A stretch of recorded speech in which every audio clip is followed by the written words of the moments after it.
Bienvenidos y bienvenidas a la Casa Museo María Elena Walsh, a una nueva edición de Estamos Invitados. Todas las escuelas que voy siempre pregunto si la conocen a María Elena. Todos los pibes, sí, todos se cantan algo, siempre cantamos alguna canción, lo que fuera.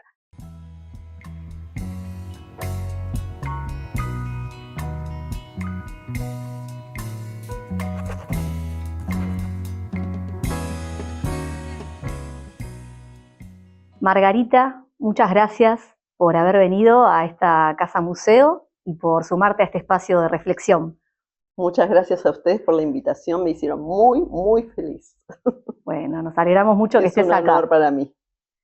Para nosotros también porque hablamos de literatura, hablamos de María Elena Walsh, de sus escritos, y vos sos una muestra contemporánea de eso que María Elena supo hacer también y que seguramente habrá sido una influencia para vos. Y en este espacio tratamos de dar a conocer algunos testimonios, algunas reflexiones de María Elena que quizás no son tan conocidas.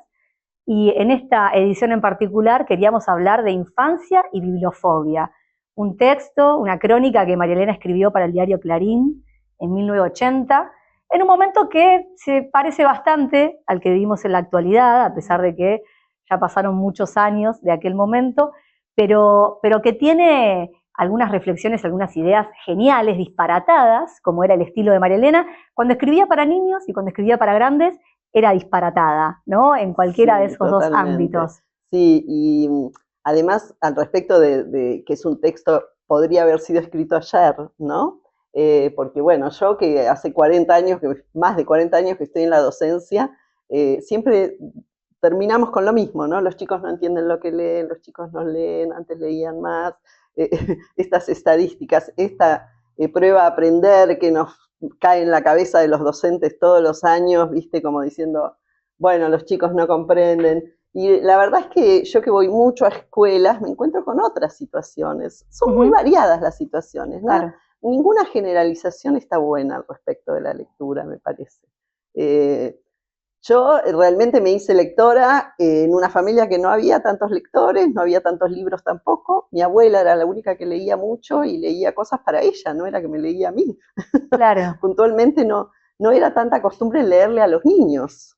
Hoy si vos conversás con las familias o recorres escuelas o eventos de literatura, muchos papás le leen a la noche a sus hijos, muchos.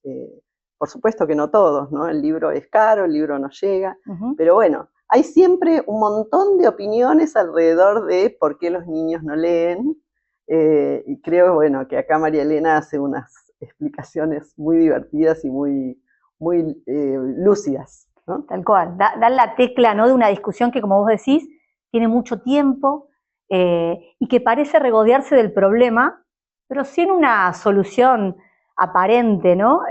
Y ella empieza este texto diciendo que los niños lectores siempre fueron bichos raros y que hay una cuestión estadística que empieza a circular en los 80, vinculado con que son pocos los que leen, y ahí la gente empieza a tomárselo como un grave problema. Pero como vos decís, es algo que todavía, tantos años después, seguimos sufriendo por el mismo problema. Igual, y además esas estadísticas que nunca sabemos bien de dónde salen, claro, o cómo las hacen, ¿no?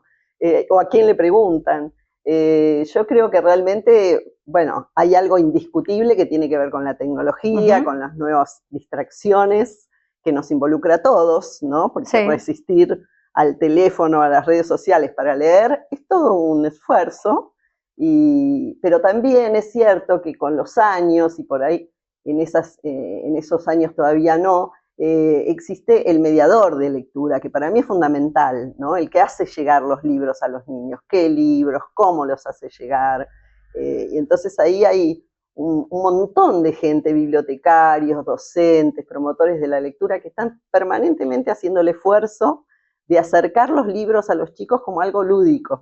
Claro. Bueno, y María Elena en ese sentido es la mejor, ¿no? Puro juego su literatura. Claro, que es lo que de alguna manera ella trata de transmitir, que la literatura no sea moralizante, como era probablemente en la época en la que ella leyó. Y en este texto también hace mención a las nuevas tecnologías, sin conocer en ese momento el celular, pero también aparece la televisión como uno de los problemas o un impedimento para el desarrollo de la lectura de los niños. Y sin embargo ella dice, la televisión debería ser complementaria y tampoco es un monocomando. Hay alguien que la aprenda, hay alguien que la predispone. Totalmente, ¿no? sí, sí. Bueno, antes era la televisión, ahora es el teléfono, las pantallas, ¿no? Pero la verdad es que yo veo mucha lucidez en ella al respecto de decir que siempre se pone el problema afuera, ¿no? De alguna manera. Y sí, con respecto a lo lúdico, bueno, María Elena para mí, para mi experiencia, fue la primera literatura lúdica verdaderamente que leí, porque yo nací en el año 60, fui a la escuela pública, y bueno, leíamos los cuentos de hadas, no mucho más que eso, y sí, mi maestra de primer grado, que estudiaba bibliotecología, te estoy hablando de años 66, ella ya traía las canciones de María Elena. De hecho, yo bailé en la canción del jardinero, bailé de Flor. Mi mamá me hizo un traje de crepé que se me pegó todo el cuerpo y que se me deshizo en el baile. Pero bueno, mirá qué recuerdo. Qué llegada que tenía, porque era mayo 1966. Qué insumo para las escuelas, para los jardines, contar con un cancionero infantil. Totalmente. Que estaba ausente hasta ese momento, o que había alguna que otra canción, La Farolera, Arroz con Leche, como algunas canciones que obviamente eran importantes, pero ella de alguna manera nutrió claro, ese repertorio. Totalmente, y desde otro lugar, desde la risa, desde el juego, desde una cosa que enseguida prendió. A esto me refiero yo, ¿no? Yo históricamente decía, ¿cómo puede ser que en primer grado yo ya estaba cantando esas canciones, ¿no? Claro. Y bueno, ahí hubo una maestra atenta y estudiosa, indudablemente, que tenía lo último. Y bueno, y esta cosa recreativa, maravillosa de la literatura, porque sí, ¿no? Claro. Que hasta ese momento, bueno, mi mamá, yo recuerdo una vez que mi mamá nos leía un libro por la noche, nos leía Corazón, de Edmundo de Amicis. Es un libro muy triste. Yo digo que me hice lectora a pesar de ese libro. Claro. Yo me dormía prácticamente llorando, ¿no? Claro. Y una cosa muy aleccionadora, bueno, de Italia, de una traducción, obviamente, se usaba mucho en las escuelas argentinas, claro. El libro Corazón. Y bueno, ya te digo, después vino la tristeza de la dictadura, yo me formé como maestra jardinera en la dictadura, no pude usar ninguna literatura ni aprender ninguna literatura, claro. Hasta que en el 83 yo ya era maestra y ahí empezó a resurgir la literatura de juego, la literatura de sin querer enseñar nada, ¿no? Que es la literatura que a mí personalmente me atrae y que veo que a los niños los fascina, ¿no? Sí, siempre está esta pregunta del para qué, ¿no? ¿Para qué leer? ¿Con qué fin o con qué objetivo? Y quizás hoy también hay un objetivo de sacar a los niños de esos dispositivos tecnológicos a través de la lectura, pero también tiene que haber un deseo, tiene que haber un despertar, ¿no? O un interés, y en esto de la no generalización. No todos los niños tienen un gusto por la lectura o el hábito de la lectura, y no necesariamente son las tecnologías las que lo impiden. Hay un contexto, ¿no?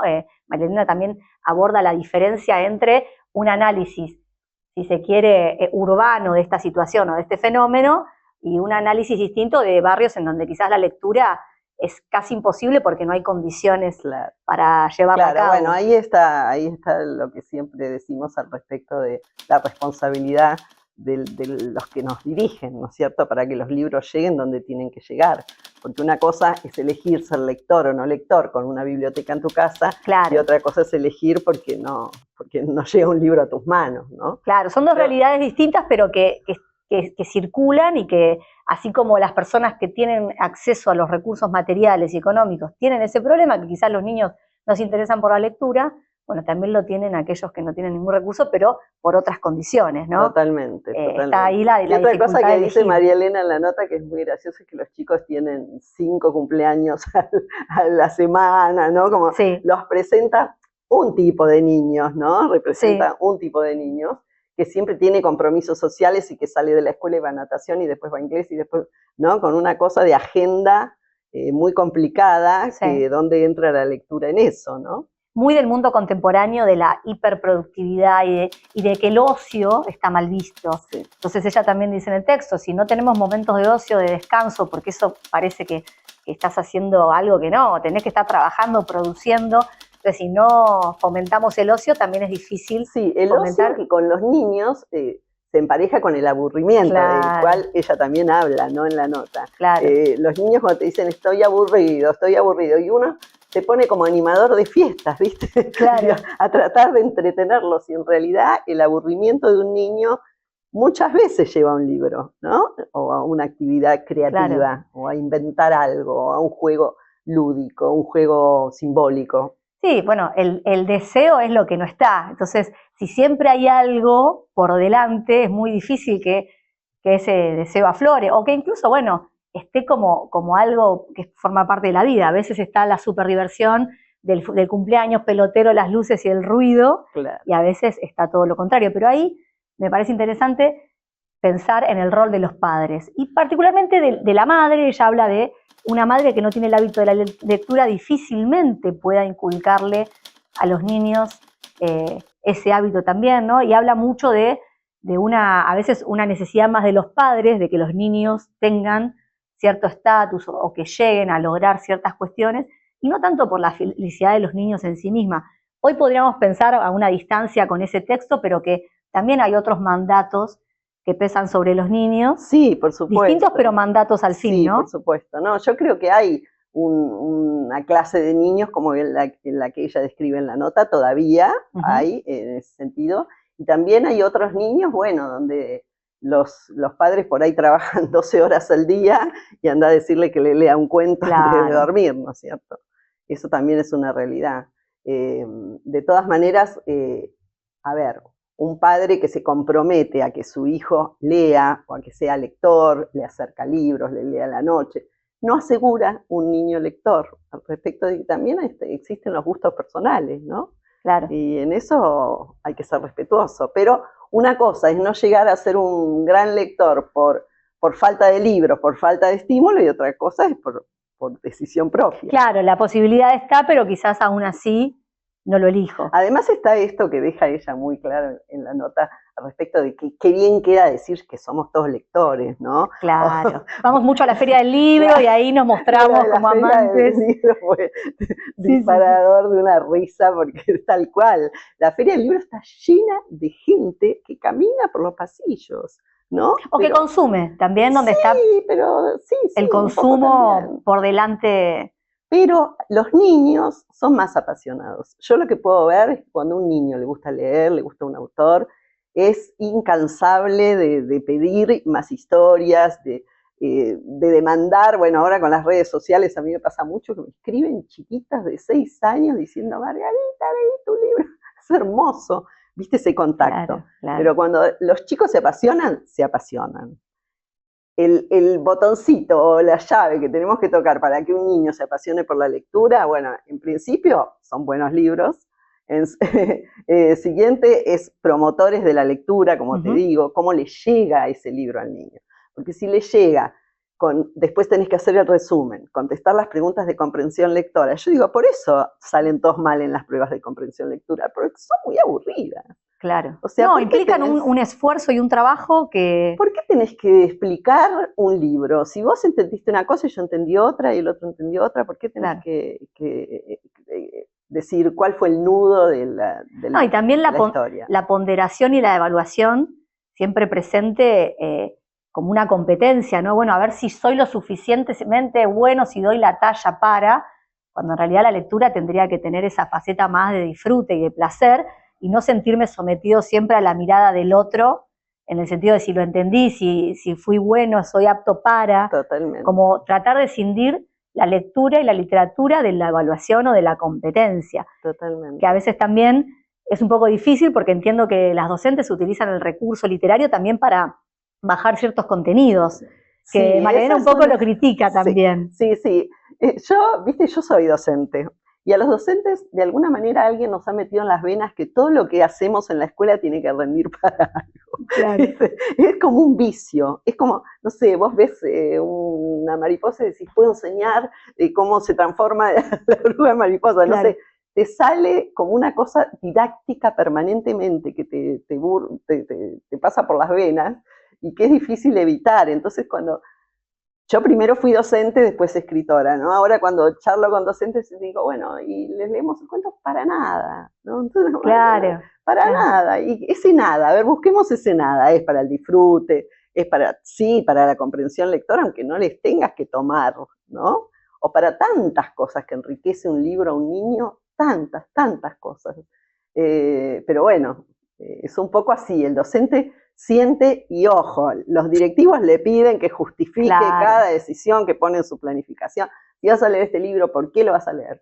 Y el porque me gusta no alcanza. Claro, tiene que haber una fundamentación. Hay todo un sistema que conspira en contra de esa libertad o de ese disfrute y lectura porque sí, ¿no? Totalmente. Igualmente creo que los planes de lectura y los bibliotecarios y los promotores de lectura han progresado mucho al respecto y ya defendemos mucho lo lúdico. Y para mí la literatura de María Elena es absolutamente lúdica, ¿no? No puedes encontrarle ni ahí abajo alguna enseñanza. Claro. No digo lo mismo de todos los que vinimos después, porque algo siempre se te escapa.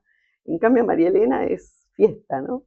Sí, o es un fin casi secundario, que quizás deja una moraleja, deja alguna ensenanza, pero no es su fin primordial. No, pero el niño la capta como juego, la disfruta como juego. Bueno, las canciones, ¿no? Que prenden tanto, que siempre yo pienso que María Elena logra trascender las generaciones porque logra encontrar una esencia en esa infancia, que es una esencia que perdura a lo largo del tiempo y las generaciones. Seguramente hay cambios filogenéticos en los niños por nacer, a diferencia de otros que nacieron hace 100 años, pero hay una esencia donde hay una búsqueda desde el desconocimiento que tiene un niño naturalmente de la vida y la sorpresa que implica las primeras experiencias, y en eso María Elena entiende por dónde está esa fantasía y ese disfrute. Entonces, los niños de esta generación lo siguen disfrutando tanto como lo disfrutaste vos. Totalmente. ¿Crees que hay algo de esa esencia en María Elena? Yo creo que sí, yo creo que, no sé, me gustaría, un sueño, hablar con María Elena y ver cómo surgieron esas historias, cómo surgieron esos versos. Bueno, el verso y el niño también es algo que va muy bien, ¿no? Todo lo que tiene que ver la rima, todo lo que tiene que ver la musicalidad del texto, en el niño pequeño le encanta. Pero sí, yo ya te digo, yo fui 25 años docente y los 25 años leí El Soloco, los cuentopos de Gulubú, o sea, muchas cosas de María Elena, con mis hijos, con mis nietos, y bueno, siguen causando la misma emoción y la misma risa, ¿no? No pierden vigencia. No pierden vigencia, no, yo creo que no. Y otra cosa que quería que charláramos del texto Infancia y Bibliofobia es una contradicción que ella plantea en una sociedad que pretende que, bueno, los niños lean y sean amantes de la lectura y sean todos 10, pero al mismo tiempo no genera las condiciones para que eso suceda, y ahí vuelve a hablar de la responsabilidad de los padres y habla de lo que sucede en marzo, ¿no? En marzo todos los padres y las madres nos volvemos un poco locos porque empieza el tema de los útiles y viene la compra de los libros. Entonces ella plantea, bueno, que esos padres que vienen de viajar y de comprar un montón de baratijas se encuentran con que la senio pide libros que son carísimos. Entonces, a esos niños ya se les plantea, ¿no?, como sus dos agentes de tortura, dice María Elena. Las maestras, que están todas locas, y los libros que son carísimos. Entonces, bueno, ¿cómo hacer para que ese niño tenga una aproximación más buena? A mí me sale defender siempre a los maestros, no todos. Todos estamos locos, en general, todos estamos locos. Los maestros, algunos un poco más, un poco menos.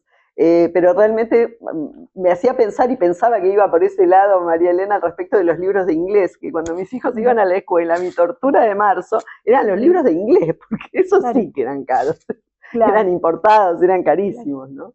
Pero bueno, el precio del libro y lo que significa para una familia hoy comprar un libro, me parece, digamos, uno busca recursos, ¿no? Están las bibliotecas populares. Ahora en casi todas las escuelas, me atrevo a decir públicas, porque no tanto las privadas, tienen biblioteca, los libros llegan a las casas. Esto es algo que hace que el padre también pueda elegir, ¿no? Claro, incluso María Elena lo pone en un tono irónico. Claro, totalmente. Seguramente ese libro es mucho más caro que la baratija que compró en Miami, pero no deja de ser importante, ¿no? Porque vos después creés que es importante la lectura en tus hijos, pero al mismo tiempo esa sensación que le genera al niño o a la niña es, che, es una tortura comprar un libro. como Y que hay te una digo, introducción hoy se da complicada. en otra situación en las escuelas, que es la famosa fotocopia. ¿Viste? Vos vas a las escuelas y hay algunos 2, 3 niños que en vez del libro tienen una fotocopia. Porque la mamá se ahorró, no sé, no tanto, porque Ni que una hablar en las fotocopia, pantallas, ni que hablar de mirarlo en una pantalla, ni que ¿no? hablar de mirarlo en una pantalla, pero todavía yo creo con los niños y los libros, el niño quiere el libro físico, Claro. ¿viste? Y en la escuela se lo piden además. Claro, aparte del color, la distancia entre una fotocopia y un libro con color. No, pero incluso fotocopia en color, que yo digo, al final le sale más caro que comprar el libro, ¿no? Claro. Pero bueno, sí, digamos, hay un montón de contradicciones, todos los seres humanos las tenemos, ¿no?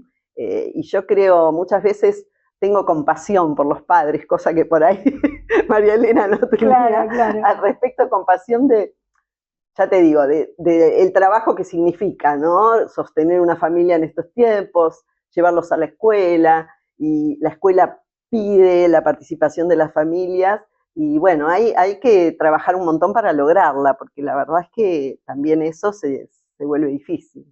Sí, hay que poner a cada situación en contexto, ¿no? Y ese contexto, como vos decís, de padres y madres hiperocupados, pensando en que rindan en sus trabajos, en su vida, y al mismo tiempo, bueno, los niños que están a la espera de esa motivación por parte de los padres y de la escuela, pero que al mismo tiempo creo que lo que se desprende de la nota es no hay mal que dure 1000 años, o bien son males que nos van a acompañar siempre y que no están tan mal. No podemos esperar que en nuestra sociedad el 100% de los niños tengan el hábito y el gusto por la lectura. Eso tampoco habla del éxito de una sociedad. Pero sí, si observamos que hay un inconveniente o hay un problema, bueno, ¿qué estamos haciendo también como sociedad para revertirlo? Y no poner siempre el foco en el niño o en la niña como los responsables, ¿no?, de esos problemas. Como, bueno, los niños de hoy en día no les gusta leer, les gusta la pantalla. Y si yo hubiese sido niña hoy, repetiría ese mismo hábito, porque no tiene que ver con la esencia del niño, sino con lo que ese entorno le ofrece, ¿no? Totalmente. Hoy vos vas, no sé, a un consultorio, yo me acuerdo, llevaba a mi hija al dentista, agarramos un libro cada una, porque en la sala de espera vamos a leer, ¿no? Claro. Hoy vos ves los niños en la sala de espera del hospital, todos con un teléfono. Claro. Entonces, bueno, ese adulto tomó una decisión que impacta sobre el niño, ¿no? Igualmente a mí me gusta mucho el desenfado de María Elena. Supongo que yo digo siempre de mi literatura, ¿no? Que tengo una ventaja y una contra. La ventaja y la contra es la misma, soy docente. Entonces, cuando escribo, soy docente. Claro. Y ahí María Elena tiene un desenfado hermoso que no sé de dónde lo sacó, pero tanto en sus escritos como como en los escritos para niños, se acerca al disparate todo el tiempo, ¿no? Ella decía, nací con bronca, con fula en la vida, por varios motivos. Nació en el 30, en un momento muy convulsionado políticamente en nuestro país, y también en esta casa, en este lugar en donde estamos actualmente, un elemento que la hacía particular a esta casa era el arroyo Maldonado, que también fue clave en la historia de su vida, porque era un problema para la familia. Porque se inundaba la casa, entonces la madre también estaba siempre muy molesta por esa situación, hasta que finalmente lograron levantar la casa y se entubó el arroyo Maldonado. Entonces, bueno, un poco la vida de María está marcada por distintos sucesos que la hicieron tomar esa bronca o esa sana rebeldía. Claro, y se ve que ella traía lo suyo también, ¿no? Porque me parece que tenía un don.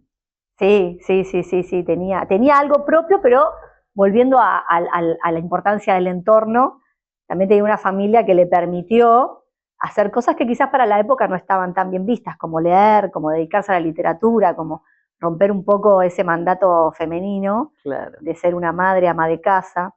Y bueno, en esta casa está esa energía muy presente. Ese espíritu. Y a modo de cierre o de reflexión de cierre del texto, quiero leer, citarla textualmente. María Elena dice: la lectura no da plata, no da prestigio, no es canjeable, no sirve para nada. Es una manera de vivir, y los que de esa manera vivimos querríamos inculcarla en el niño y contagiarla al prójimo como buenos viciosos.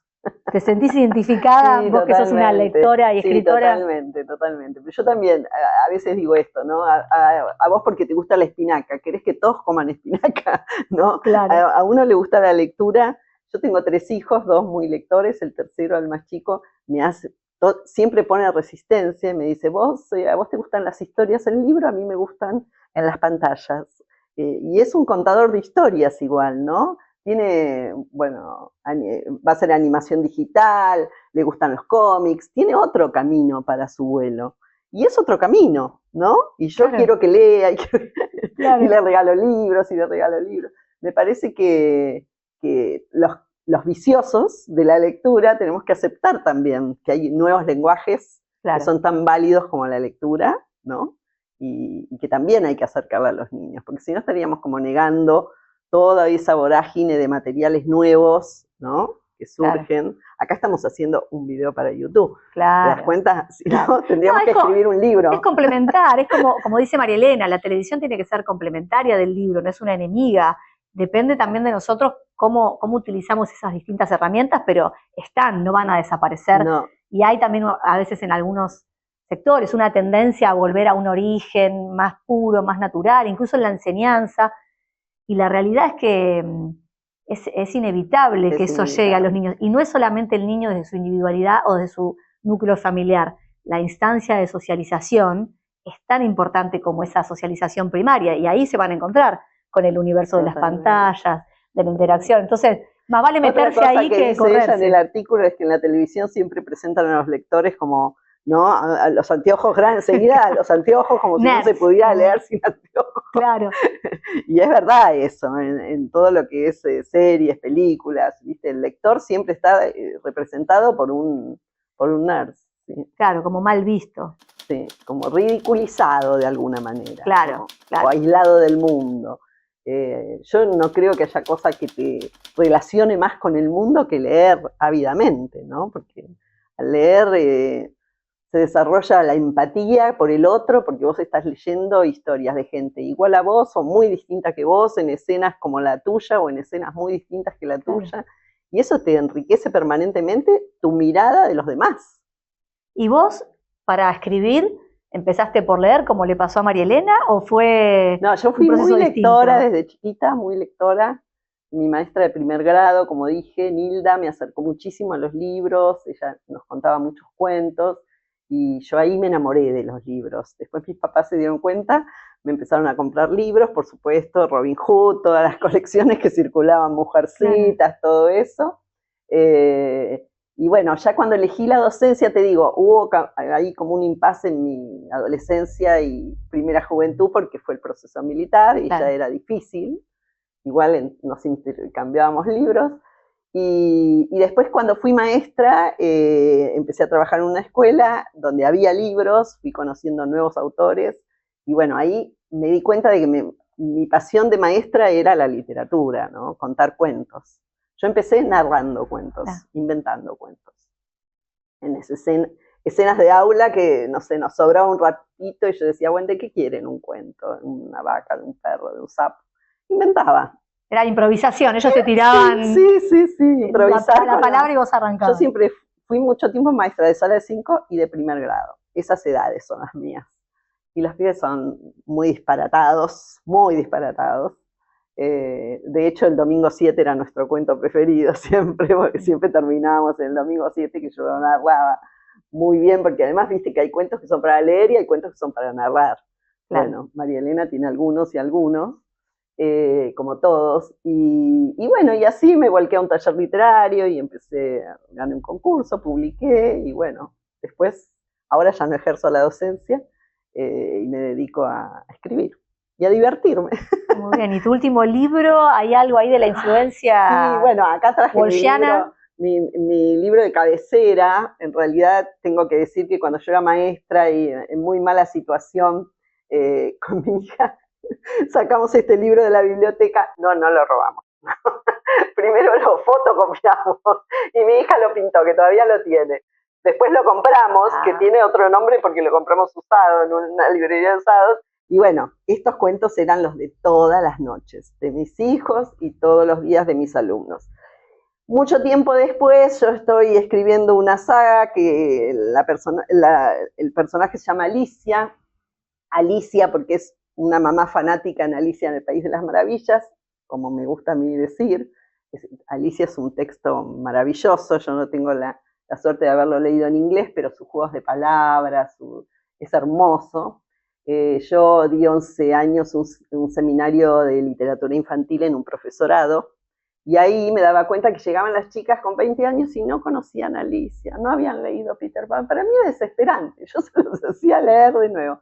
Y así fui construyendo este personaje que se llama Alicia, que le pasan cosas como a todos los chicos, va a tener una hermanita, el departamento chiquito no entra a la cuna, se mudan, la cambian de escuela, le pasa de todo. Y en el primer libro, que es Alicia y Peter, tiene como un amigo imaginario, ya que ella es Alicia, él es Peter Pan. En el segundo se pone muy enojada con su familia y empieza a mentir, y bueno, ahí aparece Pinocho, porque miente todo el tiempo. Y en este, que es el tercero, Alicia sueña a Alicia, su hermanita le trae el libro de Alicia, le dice, ¿qué dice acá? Porque ella no quiere ni ver el libro de Alicia. Cada vez que la madre se lo viene a leer, le dice, esa historia no la quiero conocer. Y bueno, al final el libro termina en la habitación y ellas dos terminan como adentro de la historia de Alicia en el País de las Maravillas. Y yo me di el lujo, por ejemplo, de que en la escena del sombrerero con la liebre de marzo, le piden a Alicia que cante una canción y ella canta la canción de Tomar el té. Así que, o inclusiones de secretitos y cositas sobre María Elena, ¿no? ¿Quieren que lo lea?